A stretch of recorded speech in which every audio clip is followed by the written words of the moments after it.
রোজা রাখলে গুনাহ মাফ হবে না শর্ত যদি পূর্ণ না করেন।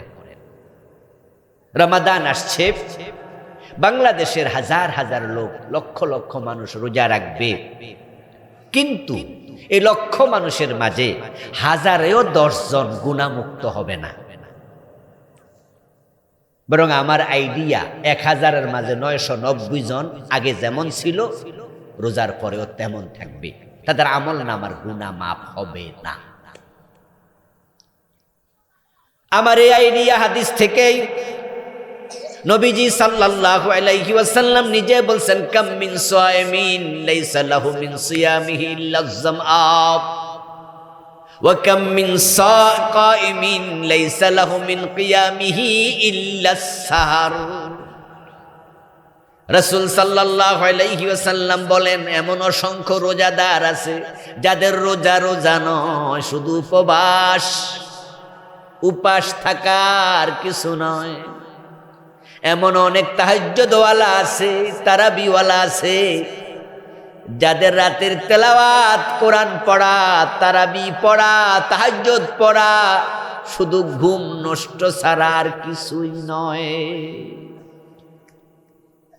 তাদের রোজার দিকে আল্লাহ তাকাবে না, তাদের তারাবির দিকে আল্লাহ তাকাবে না। আর তারাবির দিকে কেমনে তাকাবে? বাংলাদেশে যেই তারাবি আমরা পড়ি, অধিকাংশ মসজিদের তারাবির নামে তামাশা হয়, তামাশা। তারাবির নামাজের মতো এত মাজলুম নামাজ বাংলাদেশের মতো আর পৃথিবীর কোথাও নাই। তারাবির নামাজে যেই পরিমাণ তাড়াহুড়া হয়, অন্য নামাজে কি তাড়াহুড়া হয়? আপনি দেখবেন ইশারের নামাজ পড়ার জন্য, তারাবি পড়ার জন্য আমরা মসজিদে গেলাম, প্রথমে 4 রাকাত ফরজ নামাজ, ওটাও আমরা ঠিকঠাক মতো ধীরে ধীরে পড়ি। শেষে 3 রাকাত বিতির, ওটাও আমরা ঠিকঠাক ধীরে ধীরে পড়ি। মাঝখানে 20 রাকাত তারাবি, এটাকে আমরা এমন ভাবে পড়ি, আগাও নাই গোড়াও নাই। আপনাদের এলাকার মহিলারা মরিচ যখন বাটে তরকারিতে দেওয়ার জন্য, তখন নিচে থাকে ফাটা, উপরে থাকে কি ফুটা, থাকেনি? মাঝখানে থাকে কেডা? মরিচ। আর ওই ফাটা ফুটার ঘষাঘষিতে মরিচের কি দশা হয়? একবারে জীবন শেষ। ইশারের নামাজ আর বিতিরের নামাজের মাঝখানে তারাবি শেষ। কি ব্যাঠিক বললাম না ঠিক? হ্যাঁ। ইশারের নামাজ 4 রাকাত পড়তে 10 মিনিট, বিতিরের নামাজ 3 রাকাত পড়তে আবার 5 মিনিট, কিন্তু তারাবি 20 রাকাত পড়তে লাগে 18 মিনিট। এমন গতি, কি যে পড়ছে হুজুরও বোঝে না, মুসল্লিও বোঝে না, শুধু শেষ দিকে জালিমিন টান মারলে ফোলাপান বোঝে রুকুতে যাওয়ার সময় হয়েছে। এই তারাবির দিকে আল্লাহ ফিরেও তাকাবে না। তোমার তাহাজ্জুদ, তোমার তারাবি, তোমার তিলাওয়াত সব আল্লাহ তোমার মাথার উপর ছুঁড়ে ফেলবে, মুখের উপর মেরে দেবে। আমার প্রিয় ভাইয়ারা, তারাবির নামাজে খতম, এটা প্রতিযোগিতার বিষয় হয়ে দাঁড়াইছে। পাশের মসজিদ যদি কোরআন খতম করতে পারে, আমরা পারবো না কেন? পাশের মসজিদওয়ালারা যদি হুজুর রাখতে পারে 2 জন টাকা দিয়ে, আমরা কি গরিব নাকি? আমরাও রাখবো। এখন কোরআন খতম পড়বে, হুজুরকে বলে দে, হুজুর আস্তে আস্তে পড়লে মুসল্লি থাকবে না, টান মারেন। হুজুরের তেলাওয়াতের গতি 5G, হুজুরের তেলাওয়াতের গতি কনকট বিমানের চেয়ে বেশি।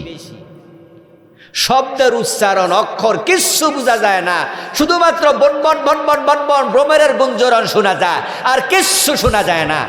আমার প্রিয় ভাইয়েরা, অথচ কোরআন তেলাওয়াত করা যেমন ফরজ, কোরআন বিশুদ্ধ উচ্চারণ করা ফরজ। ওয়ারাত্তিলিল কুরআনা তারতিলা। আরবি হরফের সিফাত আছে, মাখরাজ আছে। কফ যেখান থেকে উচ্চারণ হয় কাফ সেখান থেকে উচ্চারণ হয় না, আইন যেখান থেকে উচ্চারণ হয়, হামজা সেখান থেকে উচ্চারণ হয় না, হা যেখান থেকে উচ্চারণ হয়, হা সেখান থেকে উচ্চারণ হয় না। এক একটা হরফের এক একটা মাখরাজ, এক একটা হরফের ভিন্ন ভিন্ন সিফাত, শুধুমাত্র একটু উচ্চারণের ভিন্নতার কারণে অর্থের মাঝে আকাশ পাতাল পরিবর্তন হয়ে যায়। কিন্তু আমরা এমন ভাবে পড়ছি, কি যে পড়ছি নিজেও বুঝি না, মুসল্লি বুঝা দূরের কথা। খতম তারাবি দেয়া কি ফরজ? এটা কি ওয়াজিব? কোরআন শরীফ খতম করতে হবে তারাবির নামাজ, এটা কি ফরজ না ওয়াজিব? ফরজও না, ওয়াজিব। এটা একটি উত্তম কাজ, নফল, এটা উত্তম, কিন্তু তেলাওয়াত বিশুদ্ধভাবে পড়া ফরজ। এখন আমরা নফল কাজ করতে গিয়ে ফরজ ধ্বংস করে দিচ্ছি। এজন্য আমরা বলবো, যদি বিশুদ্ধভাবে সুন্দরভাবে তারাবির নামাজে কোরআন পুরা খতম করতে পারেন করেন। যদি সময় কম মনে করেন যে না সময় নাই, তাহলে শুধুমাত্র ধীরে ধীরে পড়ে সুন্দরভাবে সূরা দিয়া, ছোট ছোট সূরা দিয়া 20 রাকাত পড়েন। এটাই খতম তারাবির চেয়ে অনেক শ্রেষ্ঠতম। উল্টা পাল্টা তাড়াহুড়া আল্লাহ তোমার নামাজ তোমার চেহারার মাঝে নিক্ষেপ করবে। বাংলাদেশের অসংখ্য মসজিদে রমাদানে তারাবির নামাজ আল্লাহ ফেলে দেয়, এগুলো আল্লাহ নেয় না। অসংখ্য রোজাওয়ালার রোজা আল্লাহ নেয় না। প্রশ্ন হতে পারে কেন? উত্তর হলো, রোজা কেন রাখছে সে নিজে তো জানে না। আল্লাহ তো আমলের সওয়াব দেওয়ার আগে কলবের দিকে আগে তাকায়া দেখে। নবীজি বলেছেন, সহিহ বুখারীর প্রথম হাদিস, ইন্নামাল আমালু বিন্নিয়াত, আমলগুলো শুধুমাত্র নিয়তের সাথে সম্পৃক্ত। আল্লাহ আপনার আমলের দিকে তাকাবেন পরে, কলবের দিকে তাকাবেন আগে। লাখ টাকা খরচ করে মসজিদ বানালেন, মাদ্রাসা বানালেন, কোটি টাকা খরচ করে, মনে মনে চিন্তা হলো সামনে নির্বাচন, তাই যদি মসজিদে বেশি করে টাকা দেই এলাকার পাবলিক ভোট দেবে। টাকাটা দিছেন মসজিদের জন্য, কিন্তু সওয়াবের নিয়ত নাই, নিয়ত হলো নির্বাচন। আল্লাহ কলবের দিকে তাকায়া দেখে সওয়াবের নিয়ত নাই। আর যার অন্তর ভালো না, আল্লাহ তাআলা তার আমলটা কবুল করেন না। আল্লাহর সাথে মানুষের মুআমালা হবে কলব দিয়ে, অন্তর দিয়ে। এই জন্য হাসরের ময়দানে আল্লাহ তাআলা মানুষের আমলের হিসাব নেয়ার আগে কলবকে তিনি হাসিল করবেন।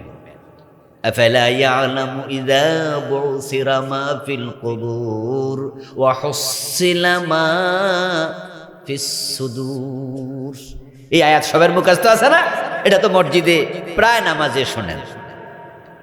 আফালা ইয়ালামু ইযা বুসিরা মা ফিল কুবুর, সে কি জানে না যখন কবর খুলে দেয়া হবে, মানুষ কবর থেকে উঠে দাঁড়াবে হাসরের ময়দানে, ওয়া হুসিলা মা ফিস সুদূর, আমলের হিসাব শুরু করার আগে আল্লাহ তার কলবে যা আছে, বুকের ভিতরে যে কলব, ওই কলবটাকে সেকনি দিয়া সেকে নেবেন।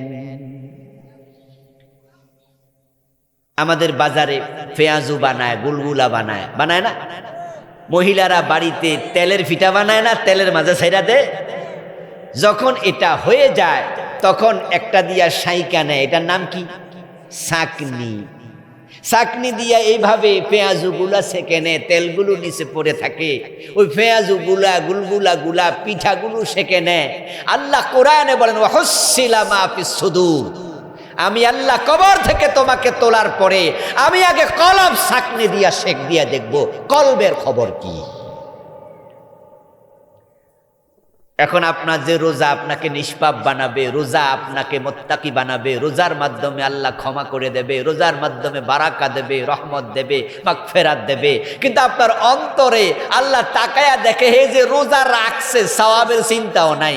জিজ্ঞাসা করেন রোজা কেন রাখো? কই সবাই রাখে তাই। সবাই রোজা রাখে তাই সে রোজা রাখে। রোজা আপনি কেন রাখেন? প্রশ্নের উত্তর হলো, নারাইকা কি করতাম? বউয়ে কইছে রোজার মাসে দিনের বেলায় ভাত রানবো না, তো বেরোজদারি থাকলে ফান্তা ভাত খাইয়া থাকা লাগবে, এর চেয়ে রোজা রাখাই বালা। আপনি কেন রোজা রাখেন? জবাব হলো, বেয়া কি যে কোন, ছোটকাল থেকে রাখি, রোজা ছাড়বো নাকি? কেন রাখে হে জানে না, ছোটকাল থেকে রাখছে তাই এবারও হে রাখছে। উদ্দেশ্য কি জানে না, অথচ আল্লাহ রোজা কেন ফরজ করছে এই আলোচনা আল্লাহর কোরআন মাজিদে আছে না নাই?